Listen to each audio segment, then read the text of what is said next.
57. 57.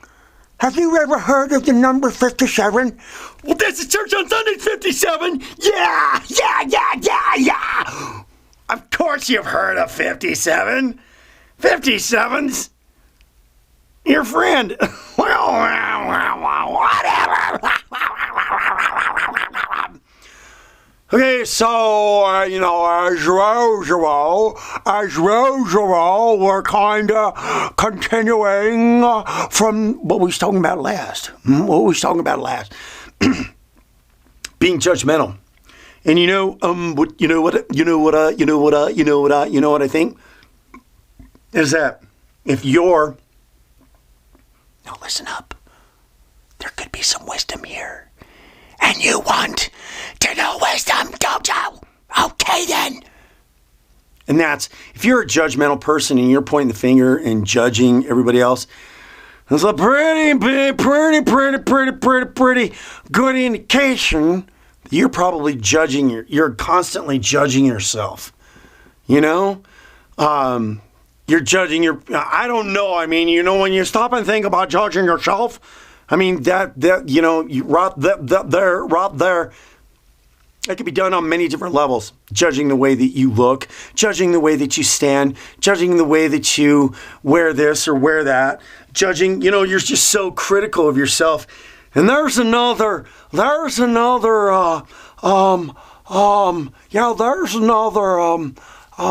of torment that's going on in your life, right? That's not peace. It's not peace judging yourself. One of the things that I had to swallow probably, and I don't know, because I brought this one on myself too, and I don't think I brought it on myself just with this particular example at all. Not just one aspect. I think it could have been a contributing factor. But we tend to judge ourselves and not accept ourselves for who we are and how we are, right? We allow ourselves to be completely tormented by how we look, how we sound, the way our hair is, the way that their makeup is. I mean, there's so much effort into trying to prop yourself up because you're simply just not happy with who you are. And you're constantly judging yourself. Stop and think about this one. Stop and think about this one. You want to think about this one? Think about this one. You want to think about this one? Think about this one. And that's that.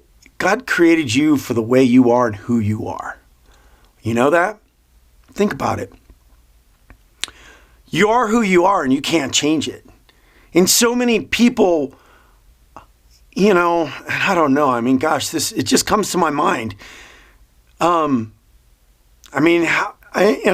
feel like I'm being pushed to say this. I'm not being judgmental when I'm saying this, okay? I'm not being judgmental when I'm saying this. But I think that people let's just put it this way. People take on the identities of other things and dressing like and acting like and being other things in their life because quite possibly, and I think it's not 100% true. I don't know. It's just hard to, it came to my mind. How can I let it not out?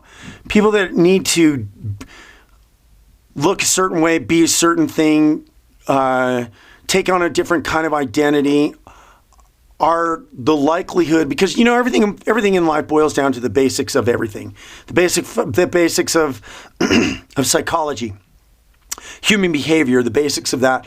In and of that, taking on a different identity, a different look, a different this or different that. And we don't have to get totally radical with this. Are you ready? Because I'm leading right up to it. Yeah, I know you want to know. I know you want to know. And that's that you're not happy and you're not satisfied with yourself and who you are and who God made you. So because you're not satisfied with who you are and what yourself is and what yourself are, and how you done entered this planet and this earth, is how you are. It's how you are. What does God command? Love thy neighbor as thyself. You're going to have a lot of difficulties in life going down the wrong path and going down paths that are just going to just kind of pull you to pieces and stretch you and bend you in ways you just don't need. and take you off the center of where you need to be and where your focus needs to be and the plan that is for you.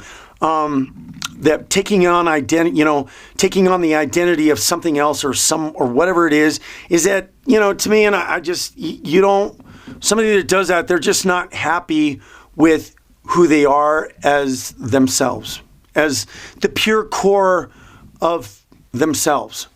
So they take on an identity of being somebody else or being something else or whatever it is. And I leave it a lot and leave that in your thoughts. I mean, your thoughts can wander as much as they want to. I mean, we don't want to get totally radical with it. But I think when, people are searching and people are trying to be happy, so they're reaching to the outside again.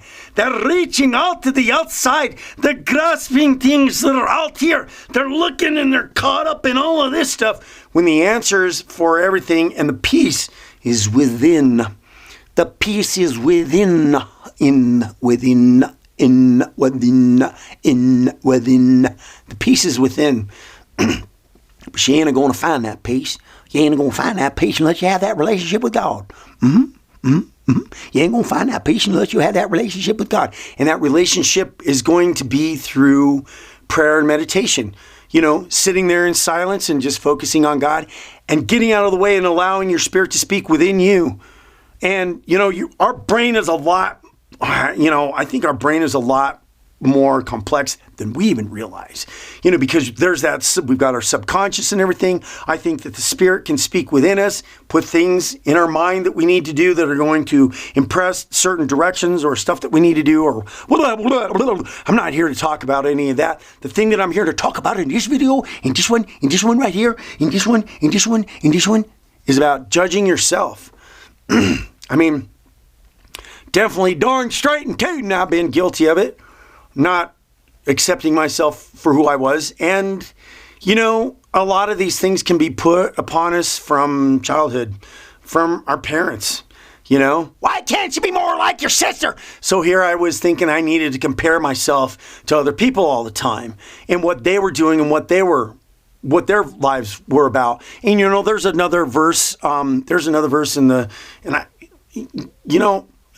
whatever, the Bible in and of itself doesn't necessarily push off a kind of religion. There's just a lot of wisdom in what those words have to say, period. And one of the commandments that God said is don't covet thy neighbor's house, meaning to another area, don't want what somebody else has. Because if you're constantly wanting what somebody else has, you're going to miss the blessings that are for you. What's meant for you? Seriously. I mean, people's lives are completely turned upside down and tormented by that because they're focusing. I mean, I went through a period of time where, I was looking at other people's careers and I was just jealous of other people and I wanted what other people have. But then I was also at the same time going through that spiritual growth that I was. And it was like in the whole thing, as much as that was going on in my life and wanting what everybody else had, wishing I had other people's lives and this and that and all this kind of other stuff, it was like, do not covet thy neighbor's house. Do not want what other people have. Because what they have is not necessarily for you. And if you're on the outside in the surface and you're constantly focusing on what everybody else has, you're going to miss the blessings and the things that are meant for you. And you could sell yourself short from that one in a big way. I mean, people worship celebrities so much because we like, on a deep spiritual level, we like the love that they're receiving and the attention. I mean, right then and there, the attention and the admiration that they're getting from so many people. That's one of the reasons. Oh, that's one of the reasons why celebrities are so well. Oh wow, because they're getting so much attention and everything. So, you got to stop and listen to that self-talk again. Listen to that self-talk. Listen to the words that you're saying about yourself. Oh, I look so this. Oh, I look so that. Oh, and I didn't really get into it, but, one of the contributing factors, and I just want to go through this one really fast. I used to not like my legs. I used to not like the way that my legs looked, and I was always kind of judging my legs and looking at them and not liking my legs and being happy with them. And until one day I broke both of my legs.